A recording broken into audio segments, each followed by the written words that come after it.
I want to start this session quickly by introducing everyone to David Anderson, who's the president and CEO of Mimo. David, how you doing?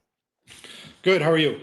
I'm doing great. I'm excited about this. So you have a new product called FlashCast, which I think it's called FlashCast-Visual, which is an alert overlay for mass notification systems, making real-time messaging a lot easier. Now you're first off, I think you ought to kind of position yourself and explain what Mimo Monitor. I mean, I know all about Mimo, and I've been talking about y'all and how you're unique in the industry and some of the things that you've done. You're the first company, by the way, that I remember actually integrating an AV over IP solution in a finished product rather than just talking about it as an encoder decoder product. So introduce everyone to who Mimo is and tell us about what you're launching today. So Mimo monitors, we generally focus on small displays, so 7 to 32, although the vast majority of the business we do is 10 and 15.6. About half our business is UCC, what you went through yesterday. We are, in the box. That market is very often conference room in a box, and we're the maker of the touchscreen and a number of the names you probably talked about yesterday. So we have an AV over IP solution for UCC that we call the Mist. That's not why I'm here, but that's sort of what it is that we do. But we're a generic display and tablet provider. We just focus on the niche, which is small, right? So and by the way, for those of you who are interested in UC rooms like Teams rooms, Zoom rooms, you have a complete packaged solution, which is a controller, which is Teams certified. Also, you get a Zoom option, and you have a unique ability to actually make it where you can build a room with a controller that it does both and can be a BYOM solution as well. So you ought to go check them out, Mimo. But today you're here to talk about FlashCast. So tell me what the impetus of FlashCast was, and tell us a little bit about it. Kind of give us an overview. Yeah. So, okay. I see my slides are up, Yep. and I guess I introduced myself already, but this is a little bit about who we are. Again, trusted or small touchscreens and displays. Some of our larger customers that we can talk about: Google, Lenovo, Asus, Bose. Those are all names you probably talked about yesterday, and then.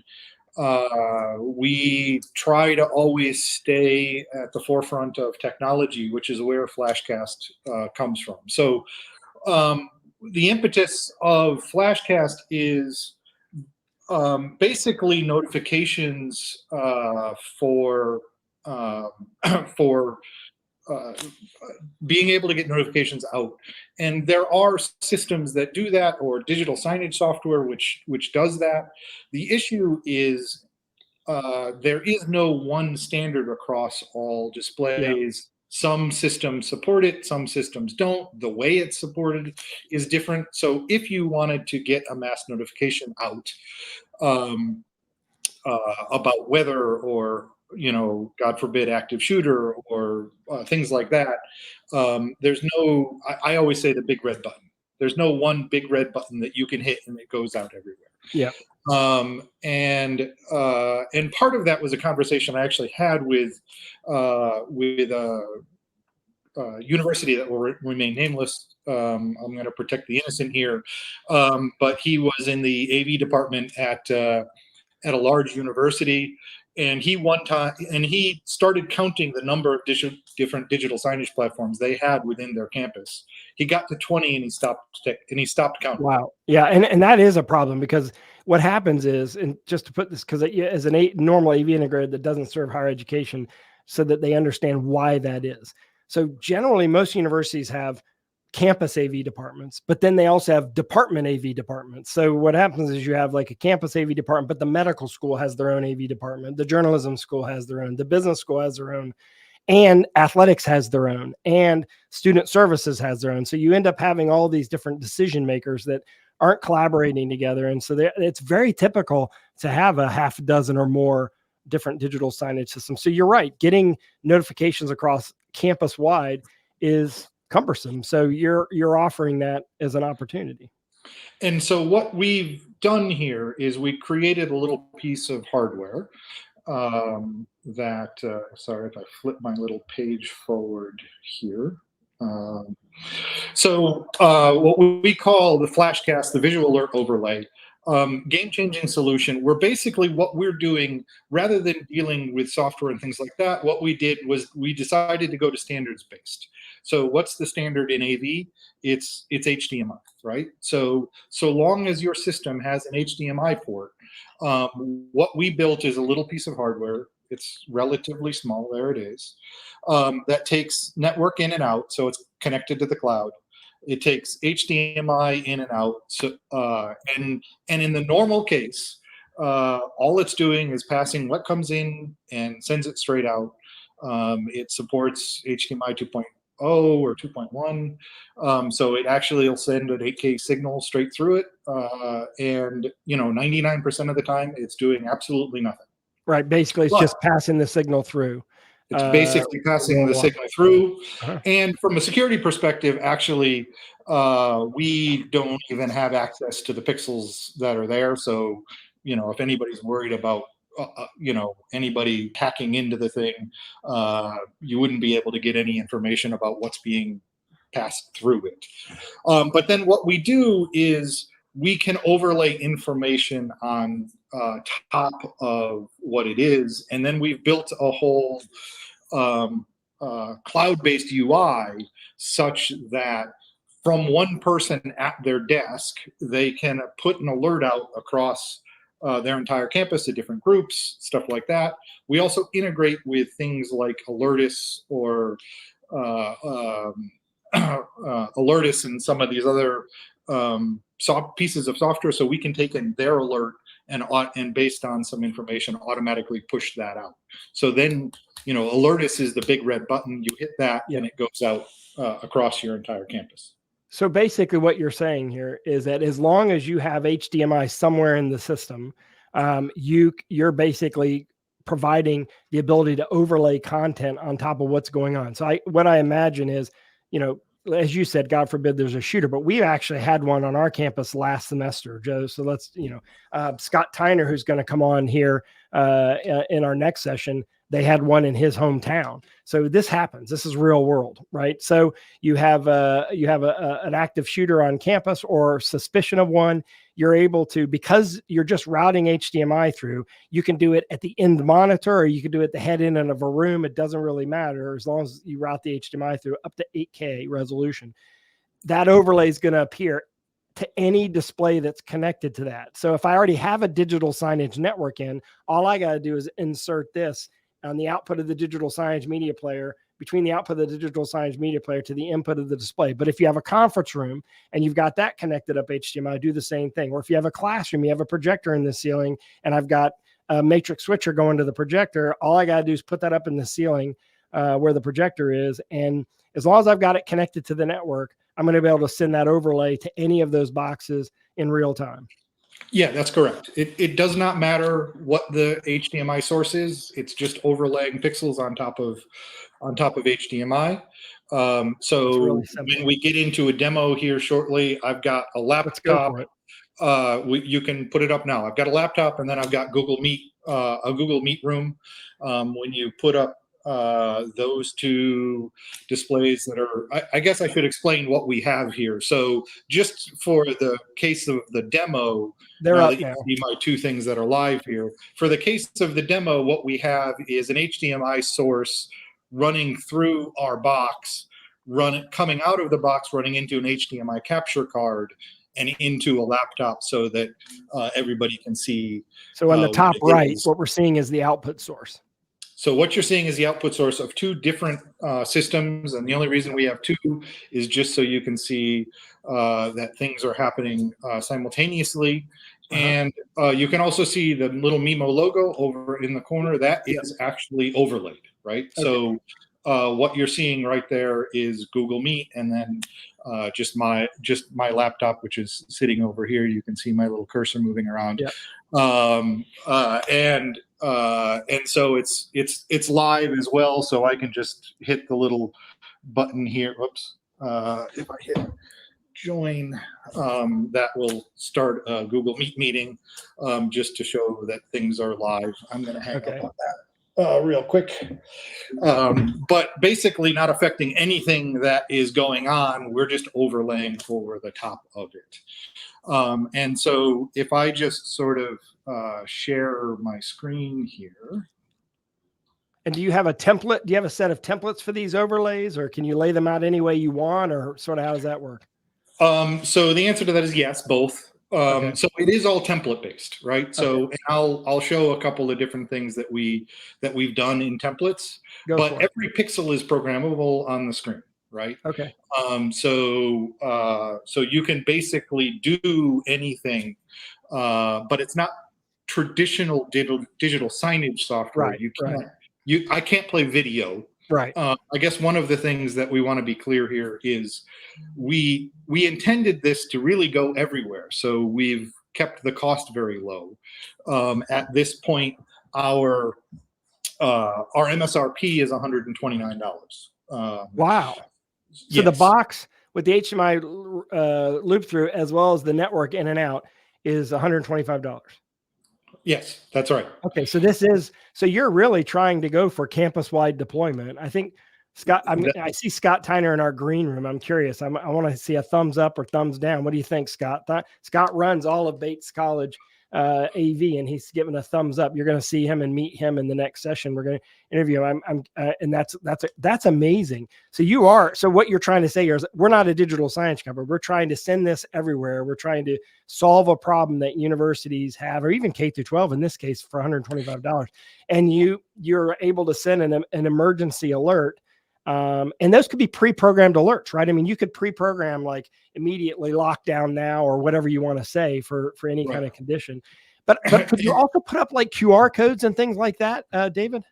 It's an image. It's programmable text, image, pixels, basically anything you want. So I know we have a limited amount of time here. So I do want to show it working. Yeah, let's go ahead. We'll pop those back up. I guess while I'm doing that, one thing I do want to add is that we also can overlay audio. So we can take over audio, play some through the HDMI. So if they've got it connected up through HDMI, then you can overlay audio. Yes, that's correct. Very cool. I'm going to hide this. You guys see my screen now? Yep. We can see all three. So basically what this is the dashboard for the front end. So, there's users that you can create, and users have different permissions as to whether you want them to be able to, select things, that kind of stuff. This is the important, not that one. This is the important thing where you can configure certain systems. Right now, we only have integrated digital alert systems. I do want to show this very quickly, where you can configure what you want to happen. So you can pick whether the different things that are here, weather alerts, dust storms, earthquakes, what you care about. Select the county that you're in, and then it will limit it down.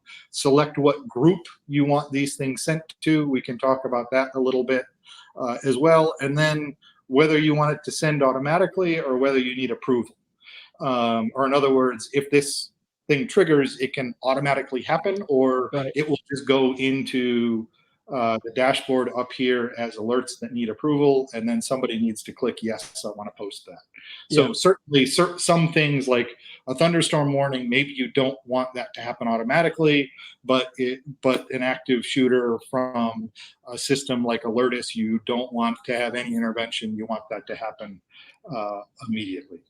Okay. And I know we're running out of time, so I'm just going to create a quick alert here. Hopefully my systems are up there. So right now what you're seeing is the little Mimo logo. Yep. I'm going to just send this thing up all three monitors now, Gary. Do we have all three of them? I can't see. They're up. Yep. Okay. And the text for this particular demo doesn't matter.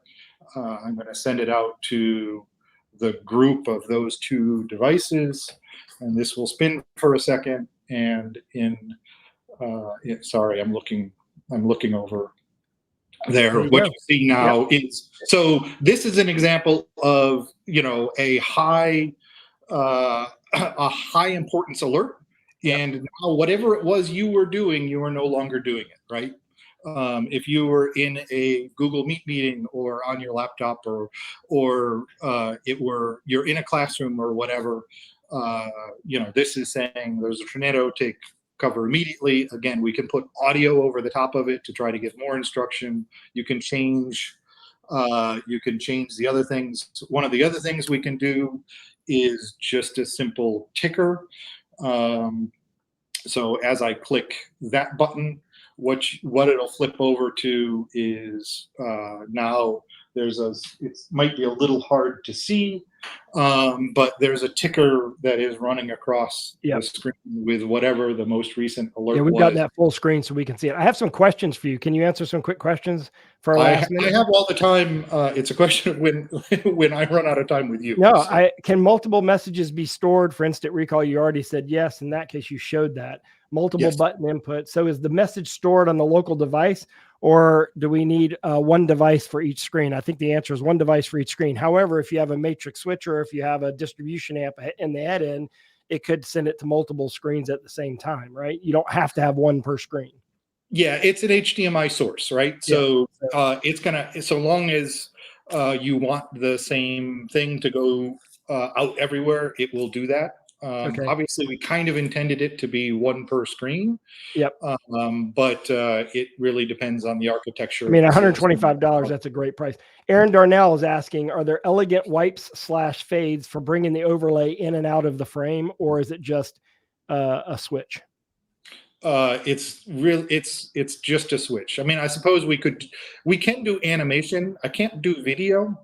I can do we can do like 5 frames a second kind of thing. So we could build an animation if that were something that were. Here's another question. Derek Butler's asking, what is the refresh frequency for reading XML content such as rAVe alerts using CAP protocol? I guess that's an interesting question. I don't know the answer to that. I mean, the text can constantly be updated, and we can do animations about 5 or 8 frames a second. Okay. Well, I think so it can be refreshed pretty quickly. All right. So Derek, we'll get you directly in touch with David so that he can investigate your particular application, because it sounds like you have an application directly for it, David. This is pretty amazing. $125 per screen, or wherever you want it to go. HDMI loop through, just connected to the network. One quick question, another question, David. Is it only wired network, or can it work off Wi-Fi as well? Call it, our current revision of hardware is wired only, and it's PoE only. That's the only way to power it. We intend to make a wireless version of it, but to keep the cost to where it is, it's going to be a different SKU. Yeah, that makes sense. All right. So when is this available, David? Everything exists today. What we are truly looking for now is a handful of beta customers for us to work out the things that nobody does this, so we don't really have a template of something to follow. So we're really looking for a few partners to help us through the software side of things so that we can finalize stuff. I think we have a couple of universities to make this fully available. I'm pretty sure we can find a couple of universities. We have our people in our green room raising their hand, and I'll raise our hand on behalf of UNC. I mean, I think this is awesome. Congratulations to Mimo. This is called FlashCast-Visual Alert Overlay. It's $125. Great demo, David. You showed how simple it is to use. And I like the fact that you're just doing an overlay rather than taking over the signal. That is very creatively thought out. And the fact that you can pixel map it is also pretty cool. So thank you, David. I appreciate you doing this.